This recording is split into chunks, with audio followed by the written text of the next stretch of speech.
બનાસકાંઠા જિલ્લાના ભાભર નેસડા ગામે વીજળી પડતા બે પશુઓના મોત નિપજ્યા। બનાસકાંઠામાં કમોસમી વરસાદથી ખેડૂતોને મોટું નુકસાન વેઠવાનો વારો આવ્યો છે, જેમાં ઊભા પાકોને પણ મોટે પાયે નુકસાન થયું છે।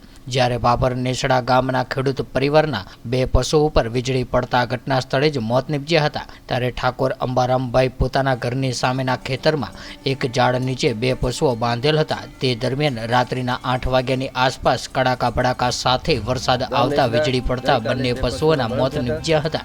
ત્યારે પરિવારમાં દુઃખનું મોજું ફરી વળ્યું હતું અને માંડ પોતાનું ગુજરાન ચલાવતા પરિવાર ઉપર આફત આવી પડતા શોકમય બની ગયો હતો અને સરકાર જોડે યોગ્ય સહાયની માંગ કરવામાં આવી હતી। મારું નામ મમતાભાઈ દેહડાભાઈ છે। ગઈ રાતે વીજળી પડતા બે પશુઓના મરણ થયેલ છે। અમને ટીમને મેં જાણ કરેલ છે, ટીમ અહીં આવેલ છે। મારી બે હાથ જોડીને વિનંતી છે, યોગ્ય સહાય મને મળે। એક ગાય અને એક ભેંસ મરેલ છે। ગામ નેસડા, તાલુકો ભાભર, પશુપાલનનો વ્યવસાય કરું।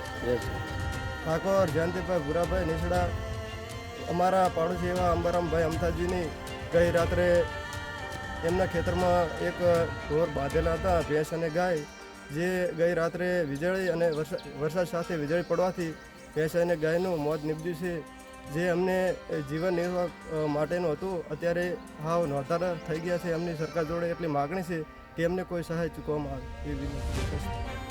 ગઈ રાત્રે 9 વાગ્યાના સુમારે જ્યારે વાવાઝોડું ને વરસાદ અહીંયા બહુ તોફાન હતું, તો ઠાકોર અમથાજી દેસડાજીને ત્યાં બે પશુઓ મૃત્યુ પામેલ છે। એમના ઝાડ નીચે પશુઓ ઊભા હતા, એક ગાય અને એક ભેંસ। તો આમ તો રાત્રે ને રાત્રે જાણ તલાટીશ્રીને જાણ કરી હતી અને ટીડીઓ સાહેબને પણ જાણ કરી હતી, અમારા ભાર્ગવભાઈને પણ જાણ કરી હતી મેં રાતે ને રાતે, અને અમને પણ મને ફોન આવ્યો હતો તો મેં જાણ કરી, અથવા ડૉક્ટરને પણ સવારે વહેલી જાણ કરી હતી।